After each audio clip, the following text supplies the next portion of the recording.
In the age of bloody civil war, 2,500 years ago, a Chinese military commander, strategist and philosopher emerged.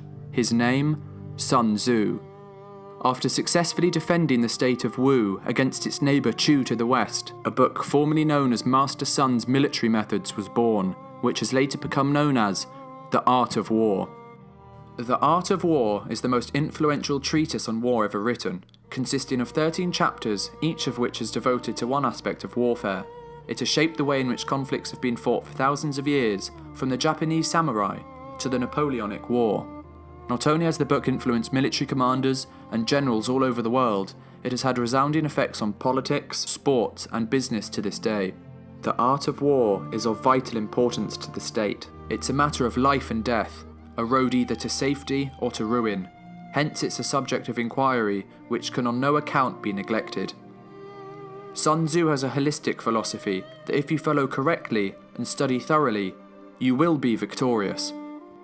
Sun Tzu says, "Avoid what is strong and strike at what is weak." Sun Tzu is a strong believer that winning the war with as little unnecessary combat as possible is the key to true victory.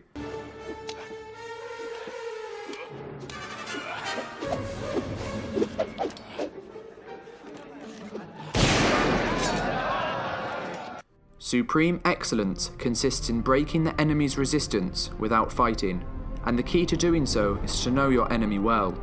If your opponent is arrogant, pretend to be weak, so he will underestimate you. If he was relaxing, attack and give him no rest. If his forces are united, separate them. Sun Tzu is essentially saying that if you know your opponent's weaknesses and how to exploit them, you will never lose. And so at dawn, the hopeless Athenians do the unthinkable. They attack. They attack the weary Persians as they disembark their ships on shaky legs after a month at sea. They attack before they can establish their war camp and supply their soldiers. Sun Tzu says, if you know the enemy and know yourself, you need not fear the result of 100 battles. During the mid-1960s, a war took place between the North Vietnamese Communists and the United States of America. Instead of confronting the Americans head-on, the Viet Cong had a different idea in mind. They used unconventional guerrilla warfare tactics, which included hit-and-run strategies. This proved very effective against the much larger military of the Americans. It's more important to outthink your enemy than to outfight him.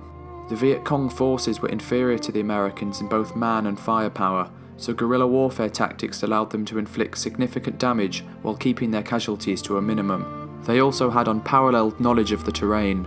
This included a vast network of underground tunnels, allowing them to evade carpet bombing and escape the enemy.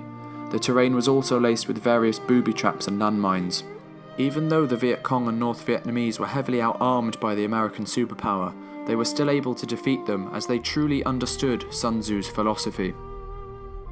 All warfare is based on deception. Hence, when we are able to attack, we must seem unable. When using our forces, we must appear inactive. When we are near, we must make the enemy believe we are far away. When far away, we must make him believe we are near. This philosophy can be seen in the World War II invasion of Normandy, known as D-Day. The British created several fictional units of troops stationed in Scotland who were ready to invade Europe through its northern regions, in particular Scandinavia. They then used several misinformation techniques to persuade Hitler that 350,000 of these troops were primed to attack. Radio chatter in Scotland lit up with talks of these troops preparing for an overseas assault, and many of these transmissions were made easily interceptable. Allied spies who had been able to infiltrate the Germans reported these developments as well, reinforcing their legitimacy. These spies also took photographs of planes and tanks posed for invasion, but these were actually blow-up models in most cases. All this caused dozens of German divisions to go up to bogus locations and wait for an imaginary army to show up, whilst important battles were fought elsewhere. This method of dividing enemy forces was also employed to a greater extent on D-Day itself. Soviet forces kept around 1 million of the German forces busy on the Eastern Front, whilst the Allied invasion occurred on the Western Front. This tactic of dividing the enemy is one of Sun Tzu's key philosophies and allowed the Allies to achieve victory and eventually win the war.